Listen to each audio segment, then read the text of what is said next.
Is the president of APT, Association of Progressive Traders, Trade Fair Complex. One of the awardees of the Lagos Stakeholders Forum Lagos International Trade Fair Award and Roundtable holding at Golden Chile.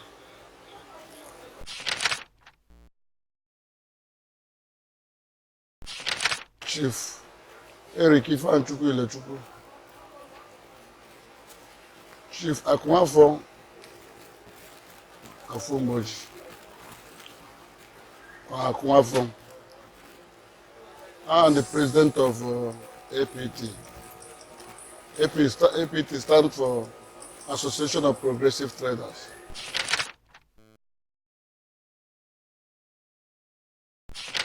Formerly, we are in Idumota.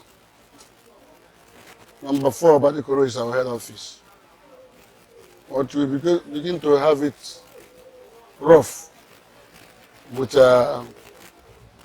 those who are in their premises, which lead us that we begin to think of our coming to trade fair. Finally, we got this trade fair.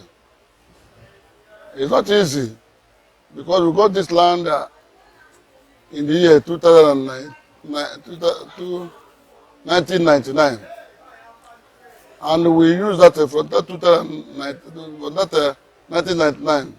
We built this market for 7 years, and on the February 2nd, 2007, we begin mass exodus.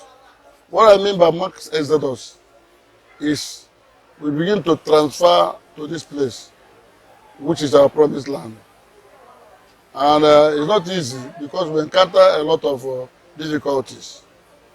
At least the then President Chief Ifeanyi did a very good job by creating awareness to people. And the traders in large were all have interest to come, which took us at least 1 week, 2 weeks, 3 weeks to 1 month. Initially, it's not easy. But because of the nature of where we are, there's nothing we can do. The only opportunity is to come here, which we all match in. And since we came in, we begin to enjoy this journey. And since that time, everything begin to be in good direction. We'll be able to have a very suitable market, and our customers begin to come. And today, you can see that the APT, Association of Progressive Traders, is full in all what it takes to be a market. And we are trying to see that we make the situation here conducive for everybody. That all the members are enjoying it. Our customers coming from all over this are enjoying it too.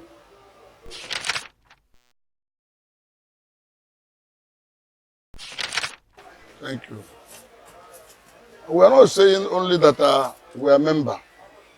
You know, it's very pertinent that everybody, you can't claim to be a member without doing what it takes to be a member.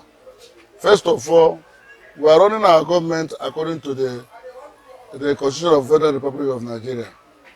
And we are a part of stakeholders of this Trade Fair Management Board. Because as an association, we are duly registered with them. At least we have our stakeholder chairman, who is Chief Daniel of Okansi, and my predecessor, who have been the chairman of that stakeholder for 8 years. Well, our relationship is very cordial because in here we are like one body. We cooperate. We make things make things to be more easy for our people. Of which you as the interviewer, you sit it by yourself that our relationship, we won't even know where when you enter, because one road that leads to this all these three markets. From Balogu, you link to APT to Aspanda, and some other places. So we are having a cordial relationship, and we have what we call the stakeholder that is now having this meeting. We do our meetings at least once every month or 2 months, and our discussion, our target first is the interest of the market and the members at large. So I think by the grace of God, everything is working perfectly, because we are enjoying, especially the ED, the Executive Director of the Traffic Management Board, in the name of Lucy Ajayi. She is a woman of substance. She's a very creative woman. In fact, I call her a lioness in among lions, because she took us as a mother, and she always do everything every on her own reach or disposal to see that he protect this market, and is working tirelessly. That's what makes us to always abide with her, obey her, and that is what is giving us more interest, and we're enjoying her. Thank you.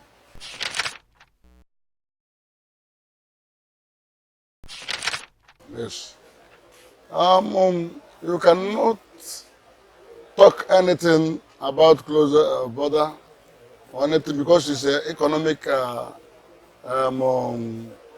gateway, of which there's no way you will close the border that will not affect the masses. We as a market, we are bringing our goods through that border, and the most painful side is the government are not giving us the attention as it needed, because when it's campaign, they promise us everything. We have tried to see even the governor when he was when he was on his campaign. Today, what we are seeing is not yet. We're not seeing what that we correct that promises. At least from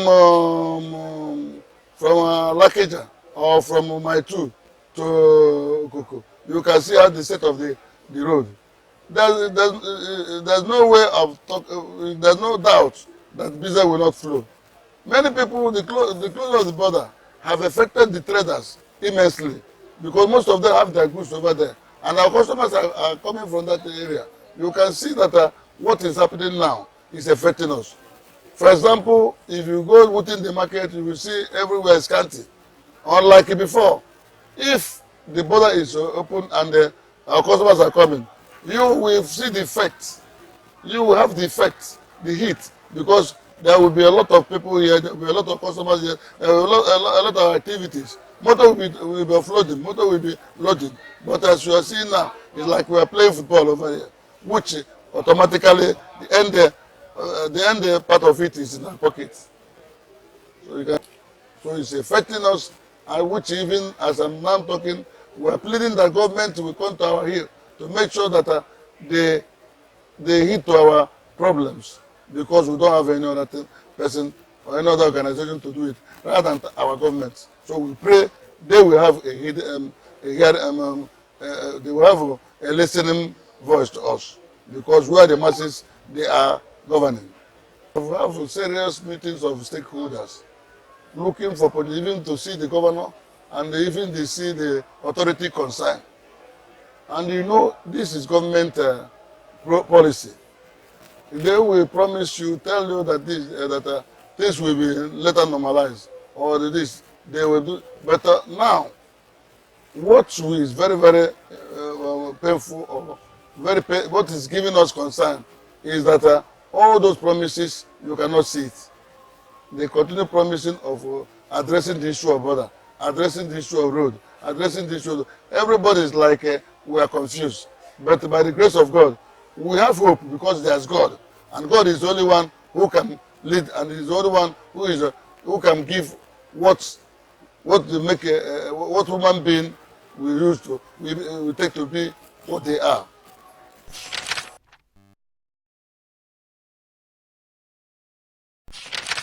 In every administration, they have 100 days in office. Yeah.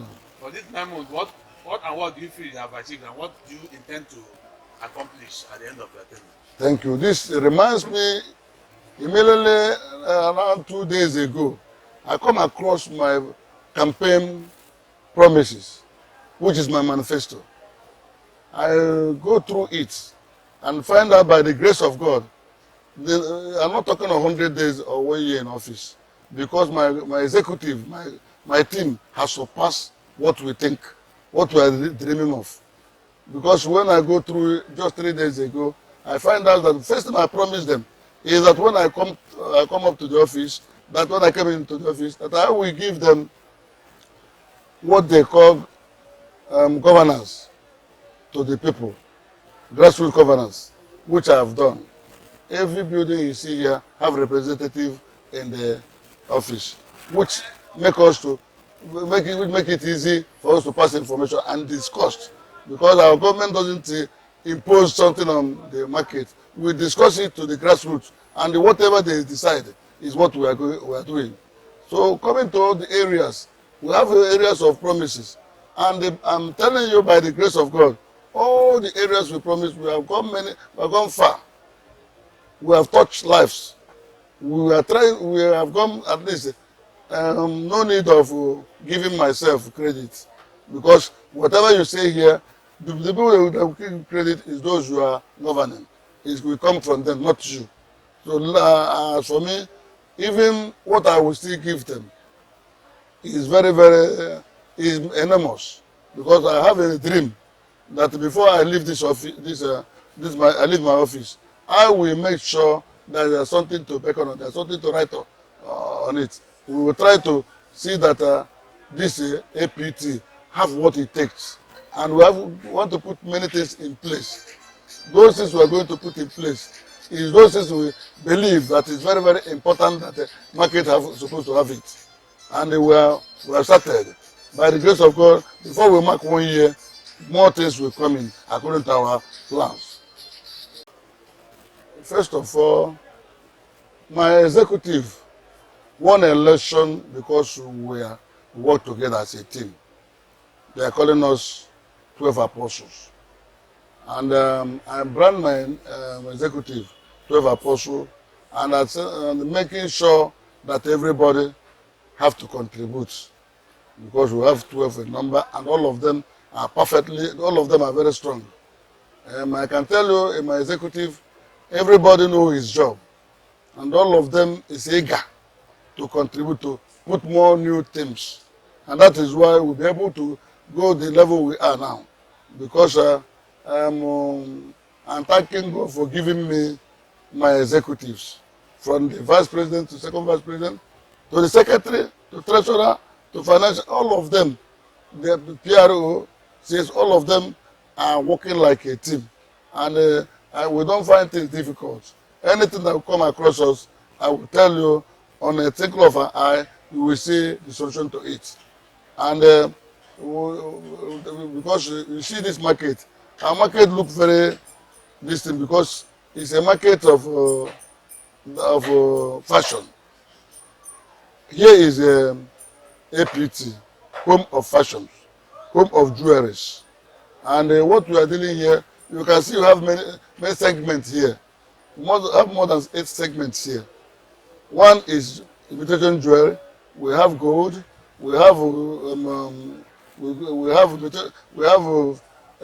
cosmetics department. We have purse department. We have all this, what it takes, everything. When you go here, we have a lot of goods that you can see, and every segment is doing well, which means everything about APT is moving very fine. We are with Chief Eric Anyi Rico, the president of APT. We thank you for your time, and pray that God will give you the vision and to complete your mission in this market on a good note, with good health. Jesus' name. Amen. You're welcome. Thank you.